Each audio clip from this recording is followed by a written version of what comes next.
Hukum adat. Topik 11 dari 50 topik. Subjek hukum menurut hukum adat, bagian kedua. Badan hukum sebagai subjek hukum menurut hukum adat. Dalam hukum adat, suatu badan hukum atau suatu perkumpulan juga diakui sebagai subjek hukum yang dapat melakukan perbuatan hukum. Perbuatan atau tindakan hukum dari suatu badan hukum, diwakili oleh para pengurus dari badan hukum tersebut. Para penguruslah yang mewakili sebagai pemikul hak dan kewajiban.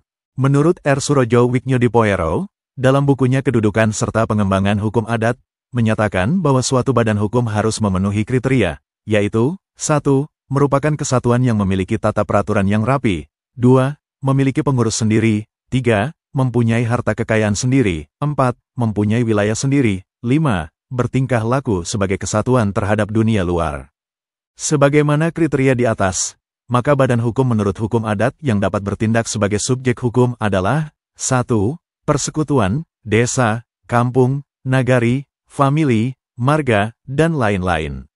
2. Perkumpulan-perkumpulan yang memiliki organisasi yang tegas dan rapi, seperti Mapalus di Minahasa, Sulawesi Utara, Posintuhua di Poso, Sulawesi Tengah, Jula-Jula di Minangkabau, Subak di Bali, dan lain-lain. 3. Wakaf. 4. Yayasan.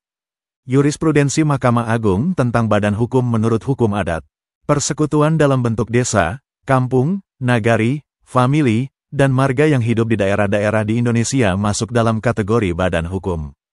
Hal ini dapat dilihat dari beberapa putusan Mahkamah Agung yang secara tidak langsung mengakui persekutuan hukum dalam masyarakat hukum adat sebagai subjek hukum dalam bentuk badan hukum, sebagai berikut. 1.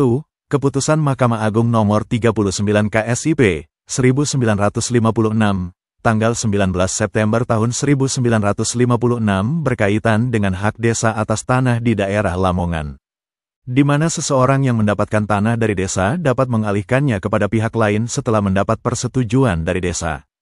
2. Keputusan Mahkamah Agung nomor 56, SIP 1960 tanggal 9 Maret tahun 1960 berkaitan dengan hak desa atas tanah di Klaten, di mana pemindahan hak atas tanah desa harus mendapat persetujuan dari desa.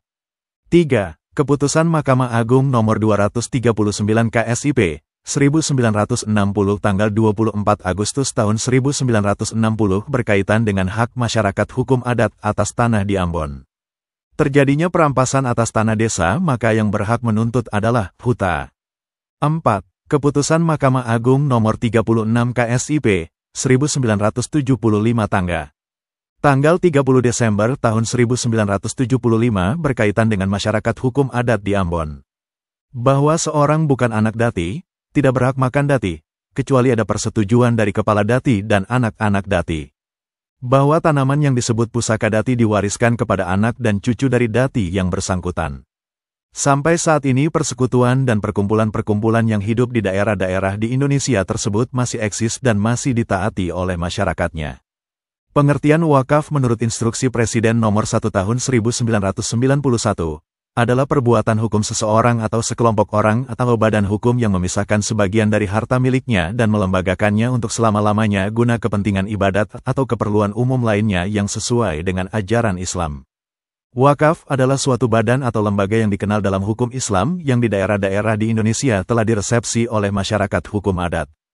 Mewakafkan adalah suatu perbuatan hukum, yaitu tanah atau barang yang diberikan kepada orang-orang tertentu atau untuk digunakan bagi suatu tujuan tertentu.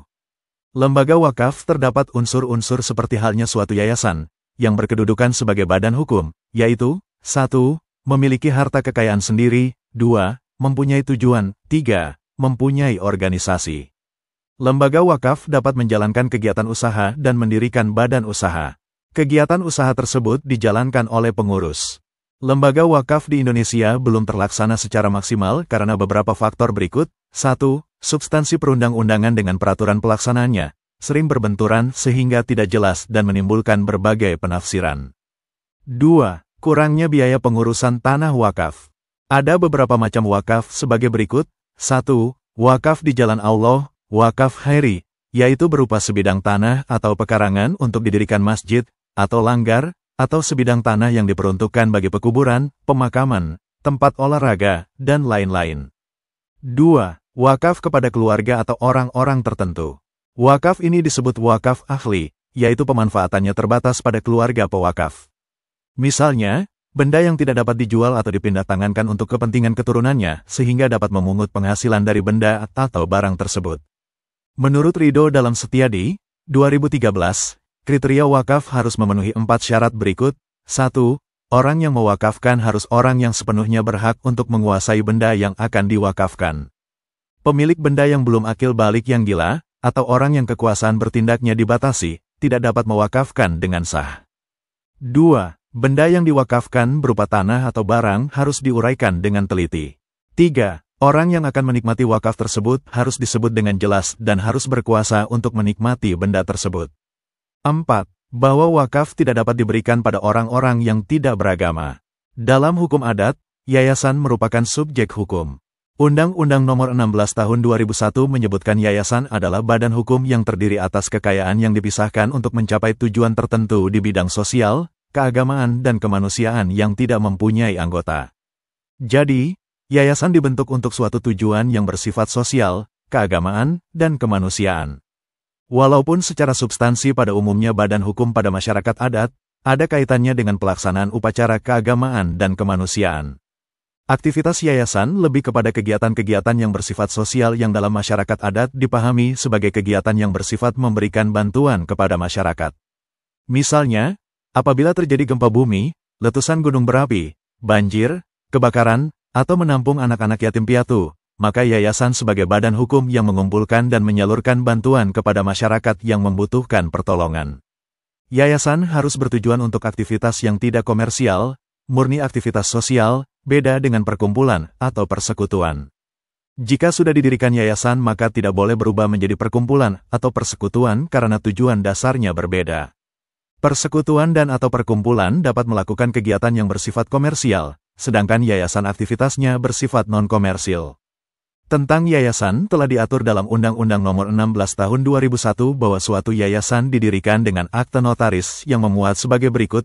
1. Kekayaan yang dipisahkan. 2. Nama dan tempat kedudukan yayasan. 3.